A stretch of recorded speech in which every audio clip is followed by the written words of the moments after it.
Welcome to the J. Scott Outdoors podcast. Today we have my friend Pat McCarty of Shadow Valley Outfitters. Pat, how you doing? I'm doing great, Jay. How are you? Oh, I'm doing great. It feels a little bit like deja vu, and for the listeners out there that don't know what Pat and I kind of were chuckling about before this podcast started is after the Arizona Mule Deer season, the Strip, Pat and I did what I thought was an incredible kind of a recap of the Arizona deer seasons, and we talked about OTC deer, and out of 644 episodes, it's the first time that, for whatever reason, the software that I used to record did not record the episode. I basically got a blank episode. So I had to call Pat and say that hour and a half that you spent with me where we went into deep, dark details and is now gone. And Pat, being the guy he is, just said, oh, well, we'll have to do it again. So today we're going to talk about the 2020 elk applications with the new regs coming out and talk about elk, but we're going to probably recap a little bit on the mule deer. So Pat, I apologize again for the mishap, but we're going to do the best we can today. Yeah, I'm excited. It'll be a really good podcast. Sounds good. Pat, for the listeners that don't know you, why don't you give kind of a brief history on you and Bob Dykeman as far as your partnership and the area of focus that you guys, a little bit of history, where you live and all that. Okay. I grew up in the Prescott area. Grew up here, fortunate to be able to hunt and fish and spend most of my time in northern Arizona and throughout the state just hunting various species and enjoying all the outdoor activities that Arizona really has to offer. And started guiding when I was young, got my guide license right after I turned 18, and basically just started spotting and doing everything that I could to get in the woods. And back then it was quite a bit easier to draw tags, but it started getting harder and harder, eventually to where it is now. And the real reason I started guiding was to be able to go on more hunts. I've got a large family, but we still were not getting a lot of tags. So got my guide license and did everything, bag, borrow, steal, time from anybody to go and get in the woods. And eventually it just blossomed into, it being something that I just truly enjoy, to where I just want to be out there. And, at this point, my favorite part of it is really just getting to spend the time with the people that come out and hunt with us, and made some lifelong friendships and some partnerships that I'm just truly grateful for, that, hunting and fishing has given me the opportunity. Other than that, my full-time job for off-season is I'm a fireman. I'm a captain for the city of Prescott, and it's something I really enjoy. I enjoy serving the public in that capacity, and it also allows me the time I need to go out and do my hunting and fishing that I really enjoy. Bob Dykeman and I started Shadow Valley Outfitters about almost 5 years ago now, and it wasn't out of anything other than the fact that we just wanted to do it a little bit different. We wanted to do it on a smaller scale than what we had been doing, working for some other outfits, and it was purely out of just wanting to really have a good time and do it just a little bit different, in the sense that we just want to hunt, and not so much have to worry about all the other stuff that can sometimes, add stress and add complication to the hunt. So we did that. We've had a fantastic time. And then we've been, I'm proud of what we've done. We've been successful. And then this last year we brought Ben Brochu into Shadow Valley, because that guy is a Coues deer fanatic. And he was asking us to get hunts. He'd love to do it. And we just said, hey, man, we love what you do. You're a heck of a hunter. Come in and be part of this thing with us. And, he did that, and we're really excited where that's going as well. So, we're a smaller company. We don't take a ton of hunters, which is something that we really enjoy. It gives us a lot of time to just focus on the hunts that we do, and just really enjoy the people that we hunt with, the guys that we have working with us, and, doing it just a little bit different. That's great. And you guys' success, you have a proven track record The podcast that got lost somewhere in cyberspace, we had talked about the success that you guys just had up on the Arizona Strip. Let's do a condensed version of that, talk a little bit about the success you guys had this year out there on the Arizona Strip, and then want to talk a little bit about OTC deer, and then we're going to dive straight into the Arizona elk and antelope regulations and what units to apply for. Yeah. So the Arizona Strip for us last year, 2 years ago, we had what we felt like was a very successful year. The year before that, we were successful as well. So going into this year, we really wanted to follow up with a strong, showing and a strong, for lack of a better term, performance, or really wanted to produce well. Sometimes you go up there and you get lucky, but if you can follow it up, it can be really meaningful. So this year, we put a lot of pressure on ourselves and just made a much larger commitment. We had a few more guys that were going to be up there throughout the summer. Trevor Davenport and Hunter Larson both live up there. And then Bob, he pretty much lives on the Strip.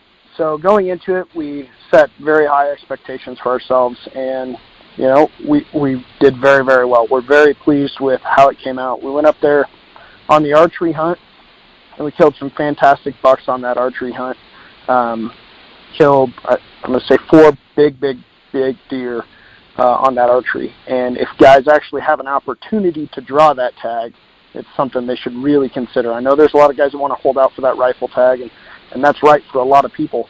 But if they can archery hunt, it can really be a great chance to kill, a 220-plus type deer on that hunt. So we started off great with the archery, and then came back down, did some elk hunting down here, and then went back up to the late rifle hunt, and we started off fantastic again. I had a client in there opening morning. We killed really nice buck, and we killed 3 bucks in a row, and then it took us a little bit longer to kill that 4th and 5th deer. But we got all those deer killed. My niece ended up having a fantastic tag. She got a tag that was passed down from my dad, and we went up there and she killed a great buck. We just had a fantastic time. We had a great group of hunters. We killed, 5 bucks up there. And I think the smallest buck we killed went 207 or so.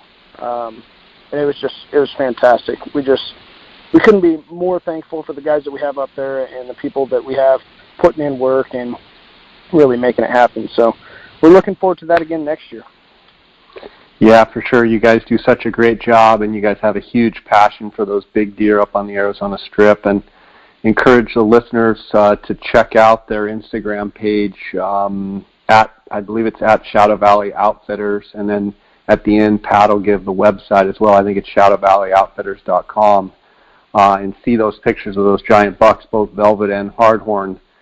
Pat, that leads us to the over-the-counter deer seasons, with it almost being the end of 2019. And, as soon as this clock ticks 12:01, it all of a sudden becomes, January 1st, and it's a new year of 2020. And most of the units in Arizona, with the exception of the Strip and the Kaibab and such, have a lot of that over-the-counter opportunity in January. Talk about right now the stage of the rut that primarily the mule deer are in, and up in your neck of the woods, and how that strategy of, once January 1, now you've got a new season. If you killed a buck last season, now you're legal to start hunting again because you can only kill 1 buck per calendar year. But talk about the January OTC opportunities.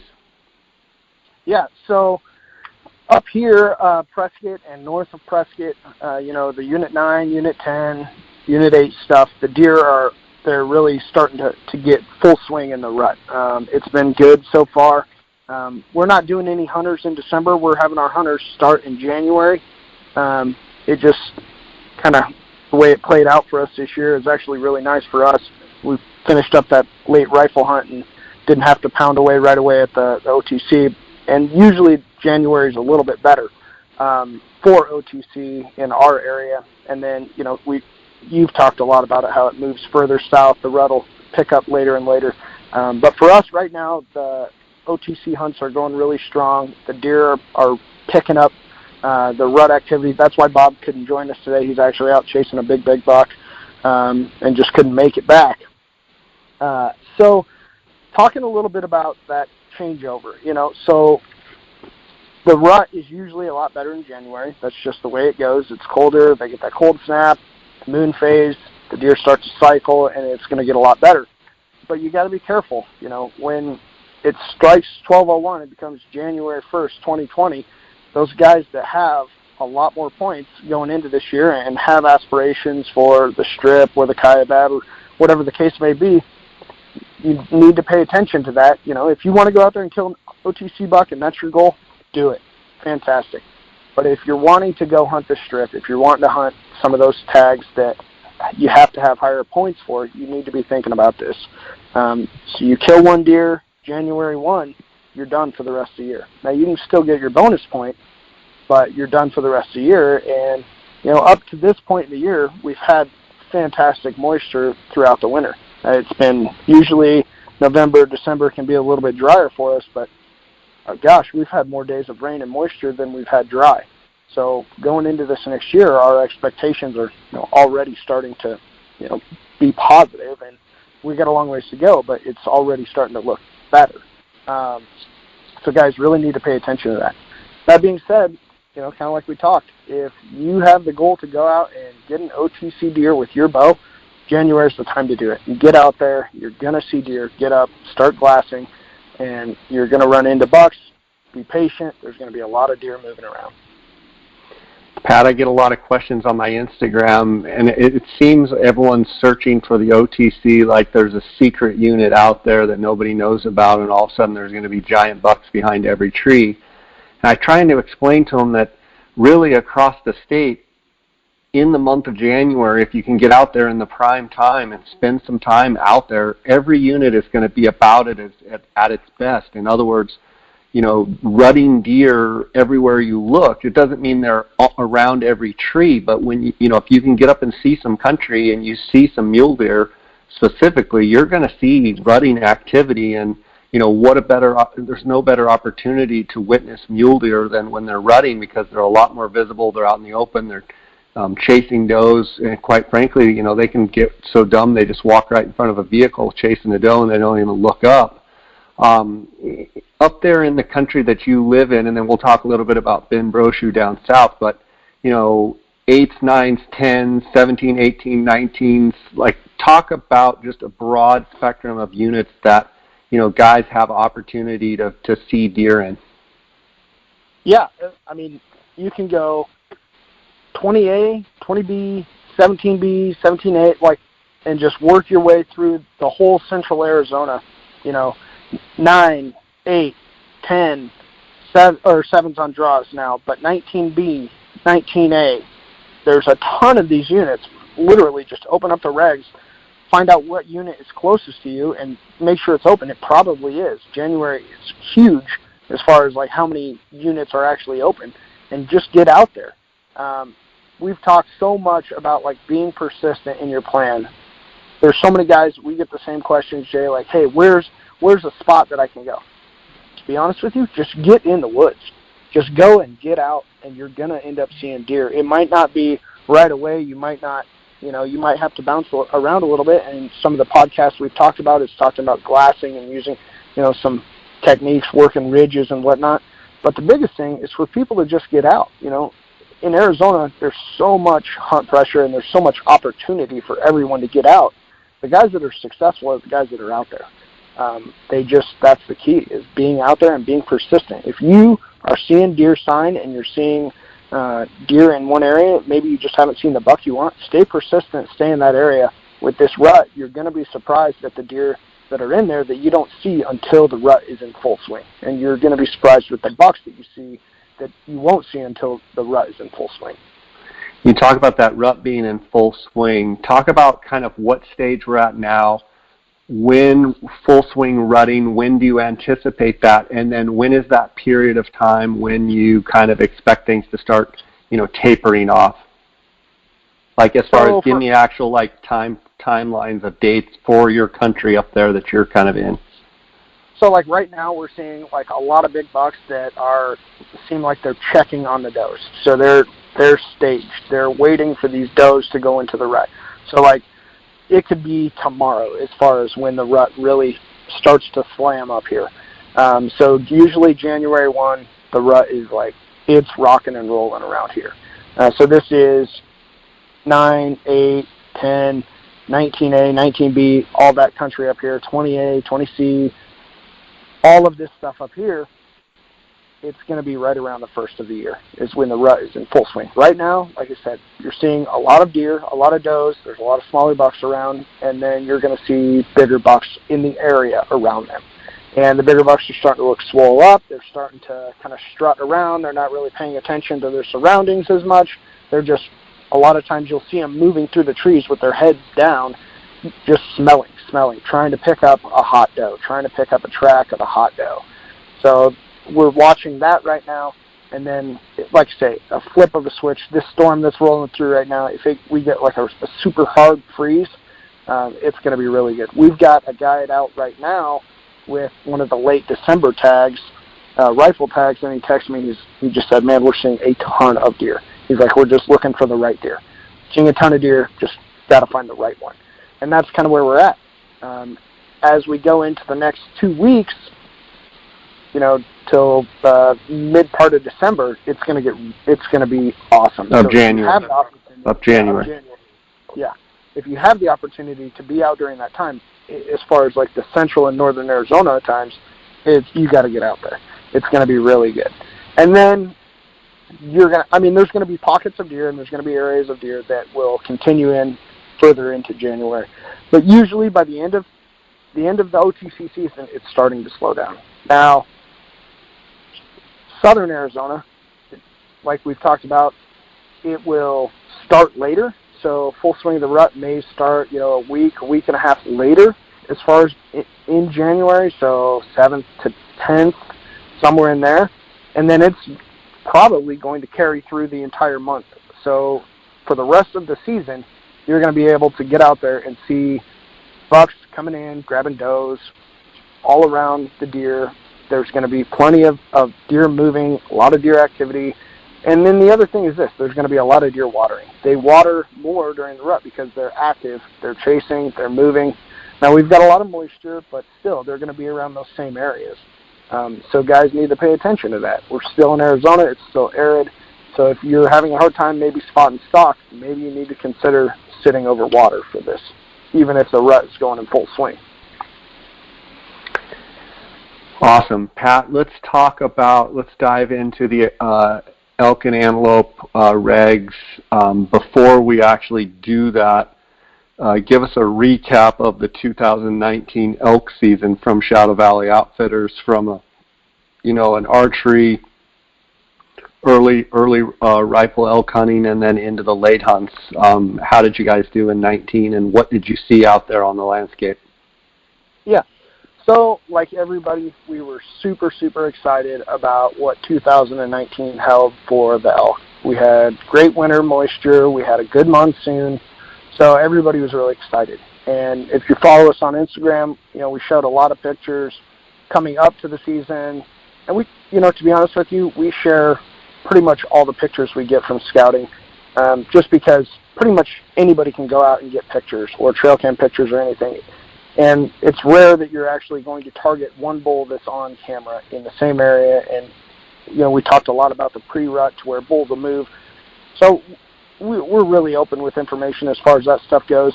And what we were seeing was a lot of bulls were meeting or reaching their max potential as far as like the frame and time length. And then we started to see all kinds of like little kickers and splits and all kinds of little points that, bulls for the last couple of years that we've kept track of didn't have. All of a sudden they do. And it was a really fun year. It was really exciting. So everybody, had high expectations for that. When we got into the season, I was in Unit 9. I usually am in Unit 9 for the early archery, and whether it's muzzleloader or a rifle tag. Got in, and, like a week before the hunt, it really, really slowed down. And there was weather that moved in, and there was just a little bit of a change. You know, it was almost like that pre-rut. It had a pre-rut, and then they got real quiet. And that persisted for a while. Myself and my brother who had the tag, we went to a different part of the unit, and, you know, we wanted to hang out on the west side, but it was just not producing. So we just pulled out of there. We had a couple other bulls that we wanted to hunt, and there were pockets of elk that were going really good. And the way we found that was cruising around at night and listening to where the elk were bugling and trying to figure out where the rut activity was, because it was hit and miss throughout the unit. So we went in, we found some other elk, and my brother ended up killing a real big bull, and we killed that on day 4. And then another kind of a storm rolled in, and it really took the wind out of the sails for a lot of hunters, because there was huge expectations for a great rut on the archery, and it really wasn't. It really didn't produce that. And we had other hunters in 6A. Those guys, they killed a real nice 6-point bull on the 3rd day of the hunt, which they're thankful, you know, to get in and get that bull killed, because it got real tough there. Unit 8 got tough as well. It was hot after that. So the archery, I think a lot of guys, you know, we had high expectations. A lot of guys put a lot of points into it, and then might have been a little bit disappointed just because that's elk hunting. And, you know, we can guess at what the elk are going to look like, and we can guess, but you can't control the weather and you can't control the rut. And the rut did start later for a lot of units. So that leads into the muzzleloader, and the muzzleloader tag was fantastic. I had a little bit of a family emergency, so I had to leave the unit. But the lady that I was helping ended up killing a real nice bull on opening day. And it was a fantastic rut, as far as it just started much later. And those archery hunters, they didn't really, you know, a lot of guys were disappointed because it didn't reach its full potential at that point. As far as antler growth, I mean, you know, in the last couple of years, you know, it's almost been a sense of, you know, is our elk herd, are we finally seeing, you know, the decline in quality, which we've all been talking about, and then all of a sudden we have a wet winter, and boom, the antlers, especially in Unit 9, Unit 10, were really, really good. It's always nice to see that, and it's a good reminder that when we do have a wet winter, how our antler growth can be so good. My question is, with what we've seen so far in moisture, what are your expectations as antler growth? Let's just say from here on out, if we just kind of went on average, what do you think it's going to be? I'm really excited. Again, if we maintain where we're at, if we're just kind of having an average year from here out, all the ponds and everything are full up there. Like, there's water running all over the place. So any moisture that comes at this point, it's just running through the creeks. It's just maintaining where we're at. And if we can do that, it's going to look really good. You know, then at that point, we're just hoping for some monsoons so the bulls can finish out. This year, we saw a lot of bulls. Like, when we went into this hunt in Unit 9, we went in and there was like 4 bulls that we were going to target. We're like, hey, if any of these bulls step out, we're going to kill them. We ended up killing one of them, and he was just solid throughout. I mean, when he came in, my brother, I wasn't right beside him, and my brother said, hey, dude, he was big. I don't know how big. I don't know what he was, but he was just big throughout. You know, and then we walk up, and I'm like, yeah, dude, this is a giant. You know, and he's super excited, but it was one of those things. The bulls just looked great because we had moisture throughout the year. You know, they didn't just have big fronts. They didn't just have big back ends. They had mass. They had beam length. They had everything that you want to see. If we can maintain where we're at this year, it looks to be another year that, hey, guys are going to really be excited for. We're going to have high expectations. And then we're just going in, you know, hoping to have a little bit of cooperation with the rut. One thing about this last year, for, you know, not having a great rut for the archery guys, is the late rifle hunters had opportunities at great bulls. Bulls that were unbroke, they had good mass, they had good beams. So when we went into this late rifle hunt, it was, all right, man, let's drop the hammer on a couple stud bulls, and we were able to do that by, you know, doing the things that, Jay, you and I have talked about in the past, is maintaining consistency in what your plan is. You know, we stayed in the same draws, we stayed in the same canyons, we weren't bouncing around. we knew the elk were there. They were going to show up as soon as, either the pressure left or they were going to get forced out into the open, and that's what it was. So, on these good years when the horn growth is good and, maybe the rut isn't good, the late rifle guys and the late muzzleloader guys and the late archery guys have a chance to kill a really great bull. So, you just got to get the tagging. You got to get out there. Whatever your choice is, go out there and really have realistic expectations. What kind of changes are jumping out at you in some of the areas that you're looking at on the regs as far as tag allocations and, timing of dates and whatnot? I really like what they're doing with Unit 10, cutting the tag numbers back. Last year was a really, really good year for Unit 10. There was a lot of big bulls in there. I think if there would have been a little bit better rut, there would have been it would have been one of those years that we talk about forever.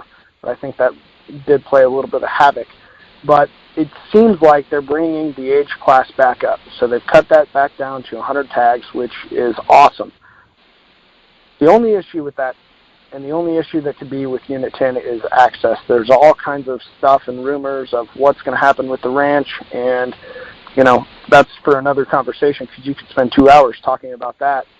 But what they're doing as far as management and the elk herd in there, the age class is coming back up. I really, really like that. Kind of maintaining where Unit 9 is. They did take some late rifle tags out of there this last year, which I think is going to help again because they kind of condense everybody into that couple huntable areas on that hunt. Unit 8 is staying the same. Looks like 7 West is going to be real close to the same. 23, 1. I'm excited about where those units are. 1, there's so many elk over there. It's unreal.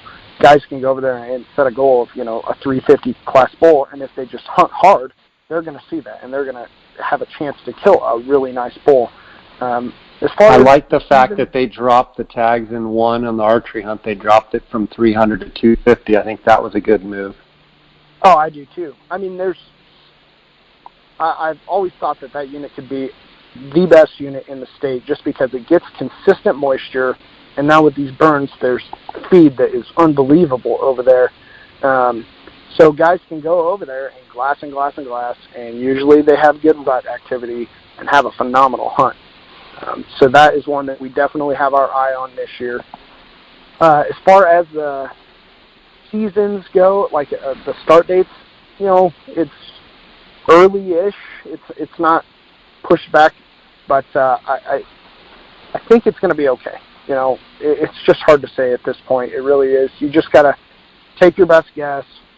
For one, do you have the points to draw a tag, that you really want? If you do, man, you need to hunt because you just never know what's going to happen. And right now, all aspects, looking at it, it looks like it's going to be a good year. But just because you can apply right now or when it opens up doesn't mean you should do it right away. We tell guys all the time, don't wait till the very last minute, but give yourself, that last week to see what happens leading up to that point. You submit your app the first time, and then all of a sudden, we get plenty of wintertime fire or whatever. Something crazy happens over there. All right, now you've submitted your app to a unit that you're going to be disappointed with. So give yourself time, do a lot of research, call. The other thing is call the guys that you want to hunt with or you think you want to hunt with now before you actually draw the tag and start figuring that stuff out now. So you have a lot of time. Just take your time and be patient and do some research. Pat, I want to take just a quick second to thank the sponsors of this podcast. I want to thank GoHunt.com. My friend Cody Nelson is the optics manager there. If you guys are looking to buy optics at all, binoculars, spotting scopes, rifle scopes, range finders, tripods, anything to do with glassing, anything to do with optics, give Cody a call, 702-847-8747. That's extension 2. He does a great job at customer service and helping people identify what the best optics are for their needs. I also want to thank Go Hunt Insider. Guys, over the next week to 10 days, the Go Hunt Insider is going to release the Arizona draw odds. So when you're applying for these 2020 elk hunts, you can go on the Go Hunt Insider. It's the most accurate draw odd system there is. All you got to do is go to gohunt.com/jscott, follow the prompts, and sign up. When you do sign up, you're going to get a $50 Go Hunt Gear Shop gift card. When you get that gift card, you can buy anything. You can buy optics from Cody. You can go in the gear shop and pick up something you need for your hunts. But I want to thank Go Hunt for their sponsorship. I also want to thank KUIU Ultralight Hunting. KUIU is the gear that I wear on all of my hunts. You can go to kuiu.com to find out more. I also want to thank phonescope.com. If you're listening to this podcast in 2019, it'll be the promo code JScott19. If you're listening to this podcast in 2020, go ahead and use the new promo code JScott20. That's going to save you a 10% discount. And then also onxmaps.com, if you use the JScott20 promo code, you're going to get a 20% discount there at onxmaps.com. OnX is the app that I use on my phone. It's an awesome app that you can use for aerial, for topo, for hybrid. You can use a breadcrumb feature which allows you to follow your path in and out. You can import and export from Google Earth. It's just an incredible app. Go to onxmaps.com, use the JScott20 promo code, and save yourself 20%. Pat, specifically, year in and year out, you love to be in Unit 9. Would you say that Unit 9 is, if you had to choose, that's where you'd want to be every year? For me personally, yeah. I've spent majority of the last, I'm going to say, like 10 years in there, in one capacity or another. That's what I prefer to do. That's where I prefer to guide.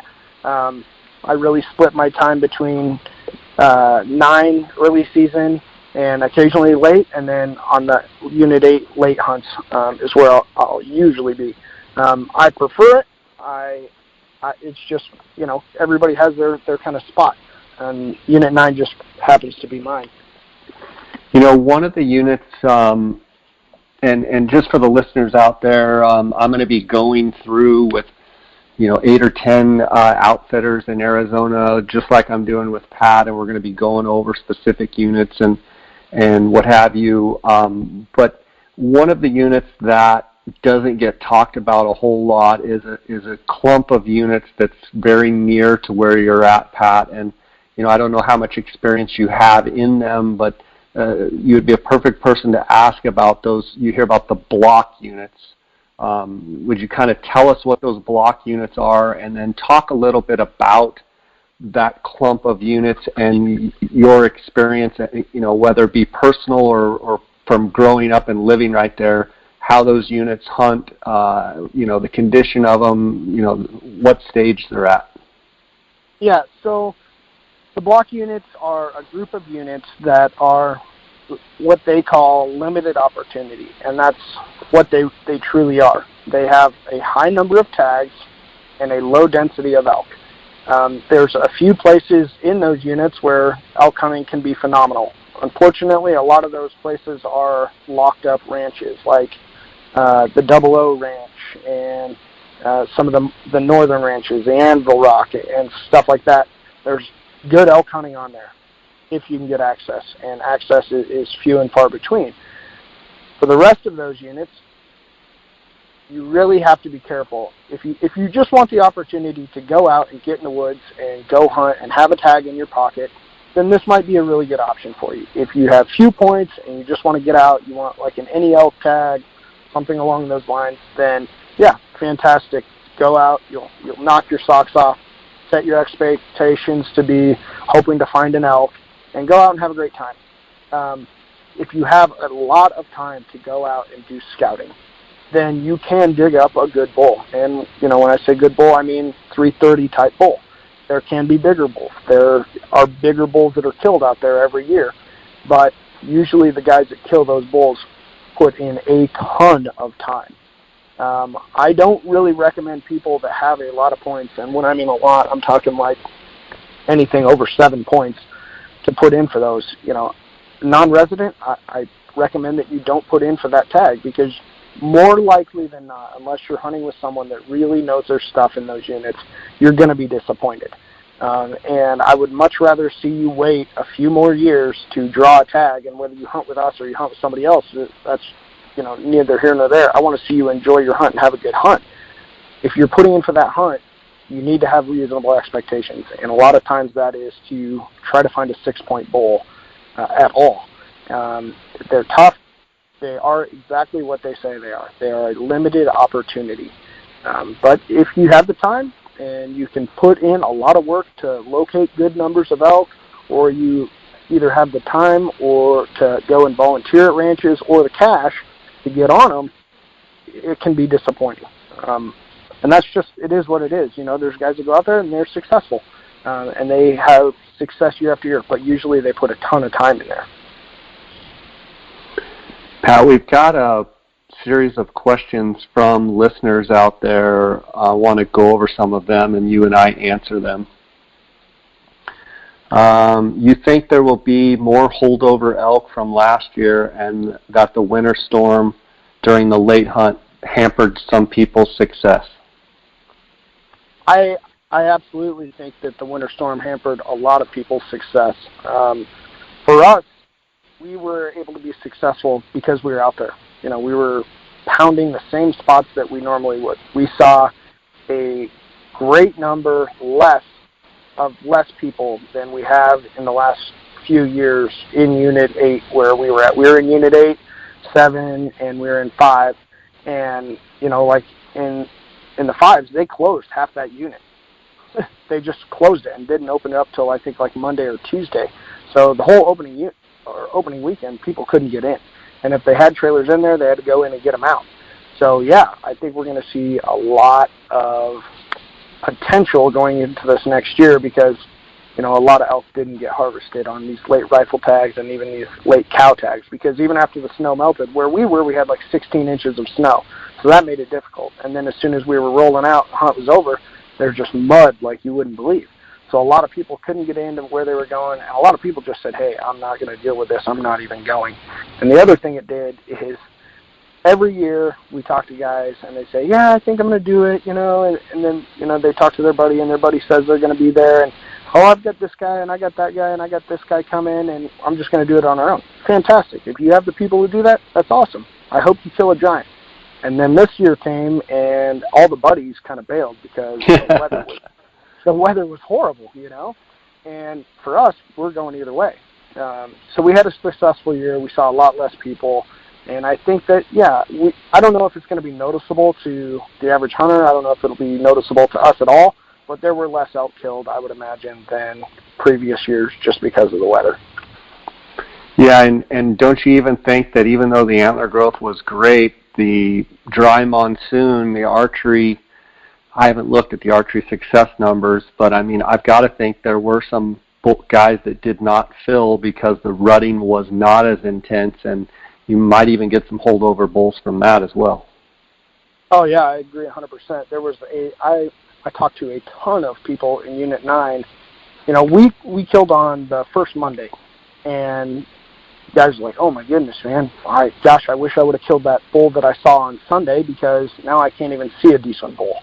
The lack of rut going in, and then, there's really not that many rifle or muzzleloader early tags, so those guys had a phenomenal hunt, but then the storms on the late rifle hunt and muzzleloader later tags, there was guys that still had success, but from all accounts, we were all on the strip, but from all accounts, that hunt wasn't that great either. So, yeah, I think that there could be the chance for those bulls that are right on the edge, to really be really, really impressive next year because they didn't get harvested this year. One question is talking about 5B North.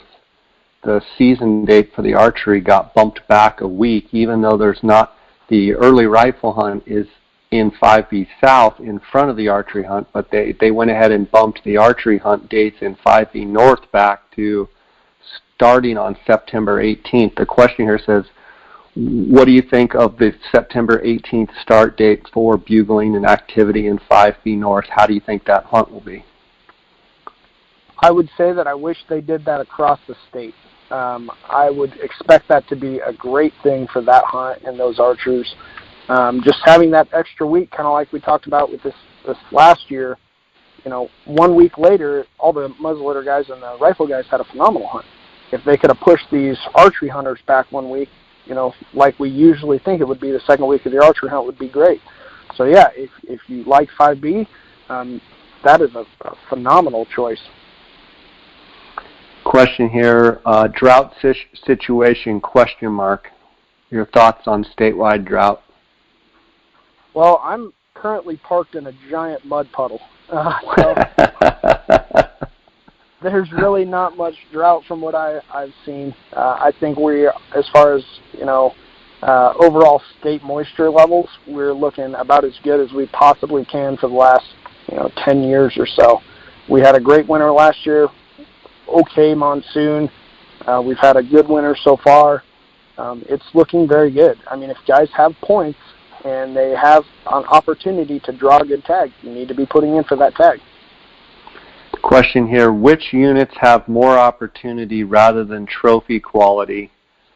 I know that's a vague question as far as, you could go so many directions, but what units are you looking at, or that, you could throw out there that you would say, hey, those are good opportunity elk units, not necessarily for size, but, just good opportunity to draw and decent hunt? Yeah, so that 5B tag, that's a good tag. I really believe that's going to be a good opportunity hunt. It's going to start creeping because there's been some, for a couple of years now, there's been some really good bulls killed out of there. There's been some good rut activity. We got a guy that works with us, Jared Crimmins, that, he does really well over there every year. And he was over there on the late rifle hunt. He saw a lot of good bulls. So I do think that that's going to be a good hunt, and it's a great opportunity. We had TJ Andrews guide for us in 6A on the early archery hunt. They killed a really nice 6-point bull opening weekend. 6A is loaded with people, but they were able to locate pockets of elk where there wasn't a lot of people, and they just stayed consistent on those same herds, and they were able to kill in, like say, opening weekend. That's a great chance for someone to get out, get a tag, and go hunting. Be prepared to see a ton of people, but if you can put a little bit of work in and get away from them, you're going to have a good hunt. It's an opportunity hunt. For me, opportunity as well would be Unit 8. We pound Unit 8. It's something that we, it's right there. It's our backyard. We see a ton of elk in there, and we've got a bunch of guys that basically live in the unit, whether it's in Prescott or Chino Valley, and that's another opportunity hunt. I think I'm going to say there's 250 tags. Mike, correct me if I'm wrong, but I'm going to say 250. Yep, bull tags, and there's 50 or 75 cow tags in there. So it is an opportunity hunt. You're going to go in there. You're going to see other hunters. The rut may be up and down, but it's one of those hunts where you should set a target of, I'm going to say like 330-ish. 330, there's going to be 350 bulls in there, and every year there's big bulls that are in there. We killed bigger bulls than that on the late rifle hunt this year. So those bulls are in there. It's an opportunity for guys to draw. I think your best up, I'm going to say 7 or 8 points now. Guys have a legit chance to draw that tag. It might creep a little bit, but I think it was right around 7 or 8 this year to where guys were picking that tag up. So that's something to keep your eye on. It's an opportunity. There's a chance at a giant bull, but, you can go in there and kill a nice 6-point bull as well. Question here, what does Pat think about 7 West archery, late archery, and late rifle? So the archery tag, Jay, you and I have talked several times about that big wide bull that was going from 9 to 7 West, and that is consistent with what 7 West has to offer. It's going to pull bulls from Unit 9 and Unit 10 to come in and rut. 7 West has a ton of cows in there. This last year on the archery, it was very difficult. It was a hard hunt. It was dry. It was hot. The rut was not good. Sometimes that unit is the best unit in the state for both big bulls. I think it was like 2 years ago now that it was a super dry year, and there was like no bulls that had big tops. Well, we went into 7 West, and our hunter ended up turning his tag in. It was the year they had the early muzzleloader tag in there before the archery. We ended up having the hunter turn his tag in, but we were still seeing some of the best bulls that we were seeing out of all the units in 7 West. So I think it's a good unit, especially on those earlier hunts. The 7 West late archery hunt can also be good. The thing with that is if you get snow on that hunt, on the early, or the late archery hunt, your chances of spot and stock are almost zero because, it's Arizona. We get snow and then it warms up, the snow melts a little bit, and then everything's crunchy. So it can be difficult. But if it's dry, sitting water, and spot and stock glassing the north sides of all those little knobs and volcanic knobs that are in 7 West. I mean, think of it as a flat canvas with, 100 little knobs that come up. Get on the north side of them and look back into the shade, and you're going to find bulls. The 7 West late archery can be really good. The 7 West late rifle, on the other hand, I think is one of the tougher units to hunt late rifle because those same knobs where those bulls are at on the late archery, well, now you have, 300 or 350 late rifle hunters all looking at that same spot. The bulls are high, it's tough, there's a ton of pressure. We killed a really nice bull on the late rifle hunt in there, but we were one of few people that actually made it in there, and we ended up killing it. I think we didn't hunt that unit the first 2 days of the hunt because access was horrible, and we just didn't want to risk getting stuck. So the hunter and his wife came down. She had a Unit 8 tag. We hunted her the first 2 days in Unit 8. She killed, and then they went and hunted in 7 West for him, and they ended up killing a really nice bull. But there was no tracks of people getting in. There were people stuck all over the place. So that hunt is tough. I mean, the late rifle hunt in there is tough. If guys have a decent amount of points and they're looking for a better unit, I would recommend, Unit 10, 9, 8, 6A, all those places where you have more of canyons versus just knobs and hillsides to glass because everybody can see those. So that's thoughts on 7 West. Question here, what unit is best for late muzzleloader with 300-inch plus bulls? I think you've got 2 options. I really like Unit 10. I like that Unit 10 hunt, and then the 6A hunt. Both of those, you have to hunt those like you do a light rifle tag, though. You have to work the north sides of the knobs. You have to be willing to, get down and spend the entire day working canyons and draws, maybe glassing with 10s or 8s in tight country, trying to locate bulls. You just got to be able to put the work in. It's funny, every year I'll talk to guys that they'll say, man, I was out there 2 weeks before the hunt, and the bulls were still bugling, and I was seeing big bulls with the cows. And then the hunt came around, and man, they just went with the cows. Well, yeah, it's November. Those bulls want the seclusion. They're going to move off. You can't count on big bulls being with the cows at that point. You have to find those areas of solitude that those big bulls are going to go. They got food, they got water, and they're just going to hang out there. And that's the guys that have success on that, the guys that do that. So I think the 6A, and I really like the Unit 10 hunt. If you got the points to draw those, and guys want a 300-inch bull, those are fantastic hunts to do that. I actually applied for the Unit 10 tag 3 or 4 years ago and ended up killing a 340, 350 bull on that hunt. And that's what the expectation was. We found a bigger bull, but that bull walked out and said, hey, I'm going to kill that bull because that's what I would tell anybody else to do. Got a question here, and it brings up the antelope that we haven't talked about yet. There's actually several questions here. Let's see, I've got 23 points for antelope. Where should I apply? Say resident or non-resident? Nope. Oh, that's tough. So, so go through some of your antelope units. Yep. So for antelope, guys really have to pay attention to how many tags are available. So I talk to guys every year, and they're like, you guys, the 19s, right? I'm like, yep, I do 19s, 8, 10, 7, and 5B. And they say, well, I want to hunt the 19s. I'm like, okay, are you resident or non? Well, non-resident, but I got 26 points. Well, you're not going to drop because there's not enough tags. All those tags are going to go to residents. And by the time the rifle tag comes around to where there may be 1 or 2 non-resident tags, the big bucks are dead. It's just the way it is. The hunting areas are so condensed now with, the way the urban area in Prescott and Chino is encroaching on the antelope country.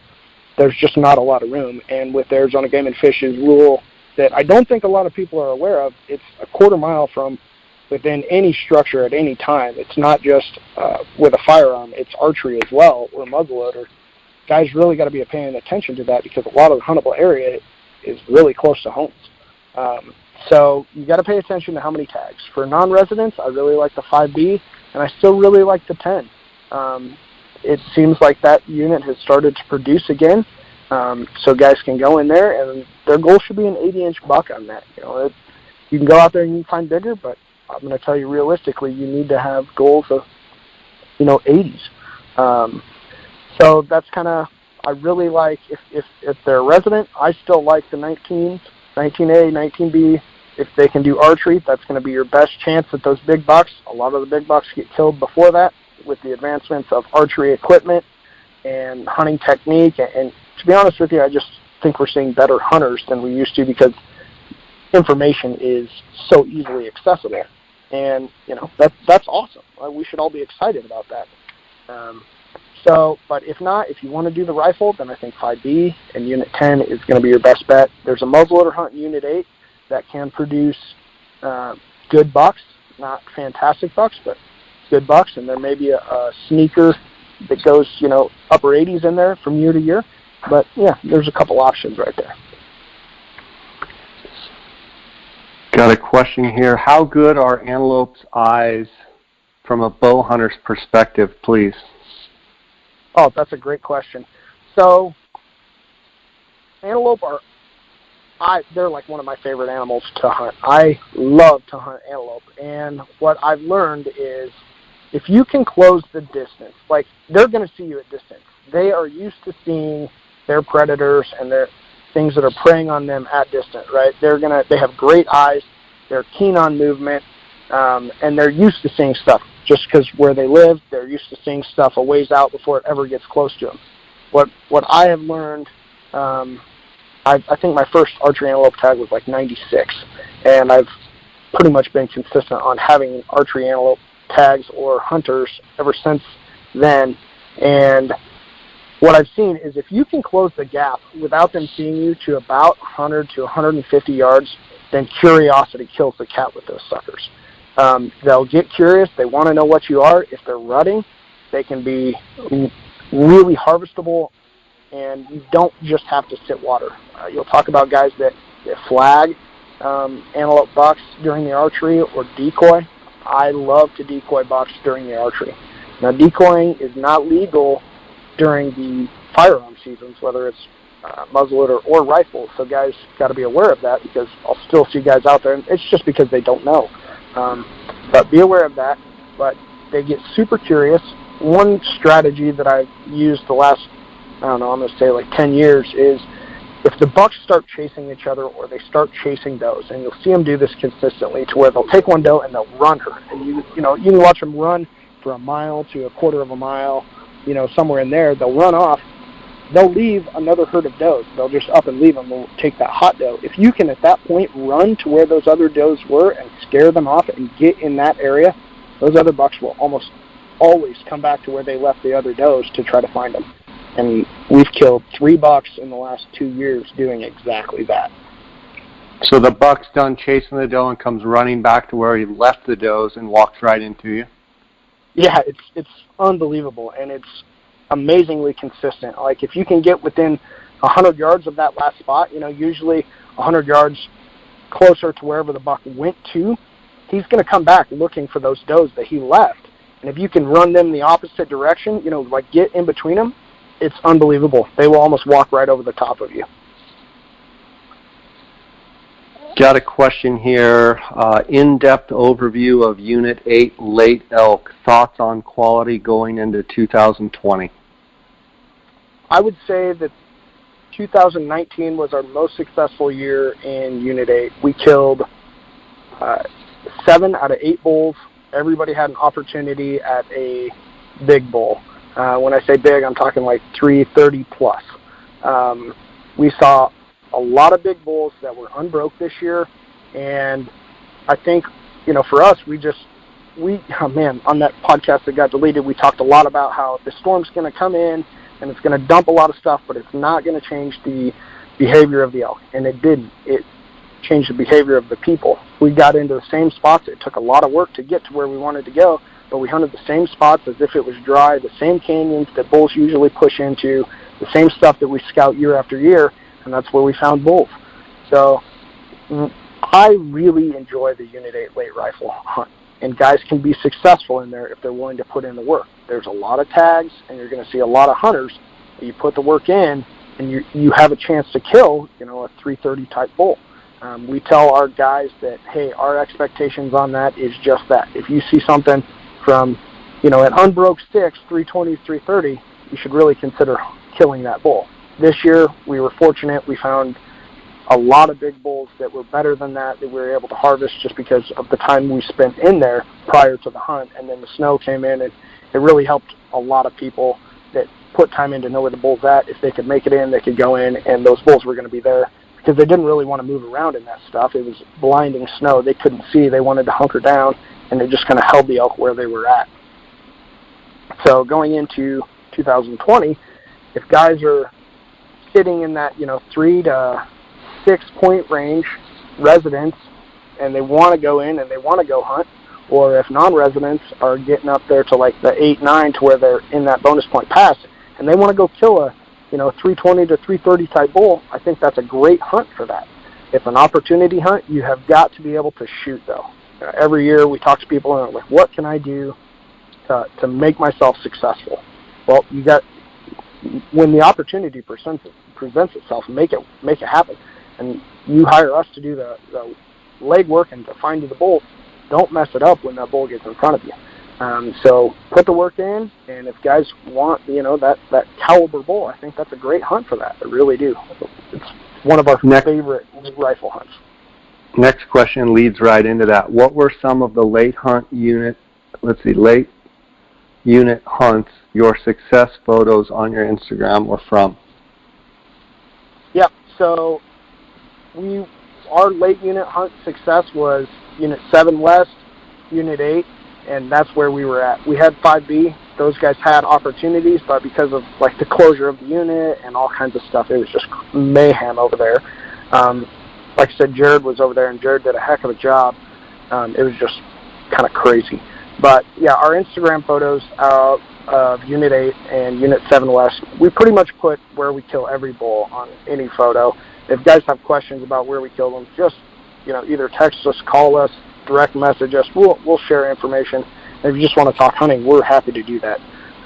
So yeah, that's kind of. We're looking forward to Unit 8 again. We're looking forward to Unit 9, Unit 10, and like the Bro Shoe guys, they pound Unit 23. We're really looking forward to and hopeful to have hunters in 23 for the late hunts this next year. Got a question here. Can you lay out an e-scouting strategy before hitting the field for elk? Yeah, I think so. But I think, what guys really need to do, less focusing on finding elk, is, as soon as you find out you have a tag, if you're going to do it yourself, you need to get out and just start driving the roads and learning the country. Like, just learn and drive every road you can and find out where the glassing knobs are and find out what roads are in such bad condition you never want to go down it again, because your hunt is not the time to do that. Your hunt is the time to go to those spots that you've already learned, go and do that. And you can do that through Onyx Maps, you can do that through Google Earth, you can do that through Flatline. There's tons of resources out there that you can go and you can put a strategy together to where you're going to cover this unit before your hunt gets there. And then, I always tell guys that the most critical scouting as far as finding elk is the 2 weeks prior to the hunt. So don't waste your time or vacation time from work all summer long going up and spotting and finding a velvet bull that's, in one hidden little pocket, because more often than not, that bull is not going to be there. What you need to do is spend time finding where those cows are at. And then the last 2 weeks of that hunt, if you have an early hunt, find out what moves in around those cows. If you have a late hunt, find out where that feed, water, and seclusion is going to be for those big bulls. And then the last 2 weeks, the 2 weekends prior, get up there and glass those areas and find out where those bulls are at. Yeah, and the other thing is, from an e-scouting standpoint too, I think, being able to break down and look on the map and like establish glassing points, establish your routes to those glassing points. I mean, guys can do a lot of work ahead of time. Even if they can't spend a ton of time in the country, if they have a plan and they have backup plans and they have, here's 10 days worth of potential points and paths that I can take to get out to my ridges and cover country and glass and see what I can find. I mean, that's what I would do. I would take the map, go on Onyx, go on Google Earth, and plot those points out, plot those paths out. Export those onto your Onyx on your phone, so you've got it when you get out in the field, and you're like, okay, you hit the ground running. You already know how to get out to those points. I mean, because let's face it, Pat, a lot of these guys, they don't have time to scout, but they do have some time in the evenings to get on their computer and do a lot of work ahead of time. I mean, I truly feel like you could have a pretty dang good hunt if you'd never even step foot in the unit, but you spend a lot of time on Google Earth and Onyx maps and have a plan put together to put you in a position of, optical advantage and visual, where you can hike out in the dark to this point on your Onyx maps and get to the point it gets light. You've already done the work knowing that, yeah, I can see off this point, and, but the guys that don't do any of that and they're trying to just drive along and go, is that point any good? They don't even know how to, the best, the quickest, most efficient way to get out to it. So I would definitely, if I draw a unit, lay out the best glassing points, the ridges, the canyons, try and figure the best access points. I mean, that's what I do. And guys, I try and do, on my Instagram account, I try and lay those out, how I would look at I just a lot of times pick random spots that I've never even been to and try and plot that out. So make sure to check out my Instagram. Pat, you spent a good time here with us today. I'm anxious to get this podcast uploaded, and I appreciate always having you on the podcast.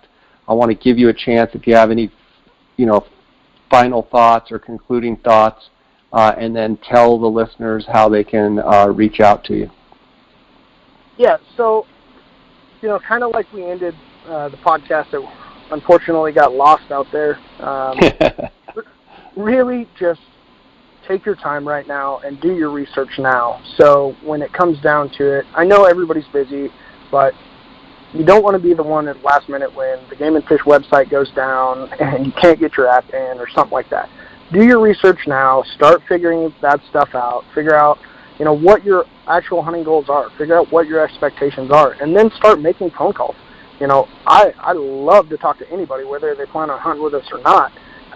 Talk to us, find out what a realistic expectation for a Unit 9 late rifle hunt is, or a Unit 8 late rifle, or Unit 8 early archery, or whatever the case may be.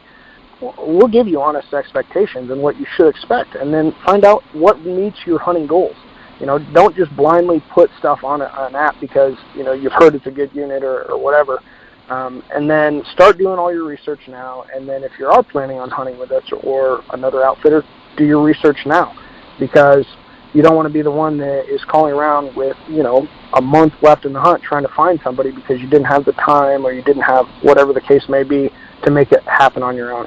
There's a ton of information out there. A lot of it can be had by just simply making a phone call. Like we've talked before, we'll happily help anybody with any situation. We're a small outfit, so it's not like we're going to guide every hunter in the world anyways. We want to see people be successful, and that's why we do this. So feel free to reach out to myself, Bob Dykeman, or Ben Brochu. And if we can't help you, I will promise you that I will send you in the direction of someone that can, and someone that's, reputable. So we're happy to help anybody. We look forward to the 2020 season. 2019 was fantastic for us. We're really excited about 2020. We've got some really special things coming up. We're going to launch a new website in January. And, Jay, we just really appreciate you giving us the opportunity to talk and hopefully help some people be successful. Awesome, man. I'm going to link up your Instagram and your website address on the show notes. And as always, buddy, you're just a great person to talk to about this kind of stuff, real knowledgeable. You got a great team. And hope Bob gets the buck he's chasing, and look forward to chatting with him down the road as well. And I still got to get on and talk with Ben. I look forward to that. So God bless you, buddy. Thanks for sharing with us. Thanks, Jay. Have a great day, and Happy New Year. Okay, you too.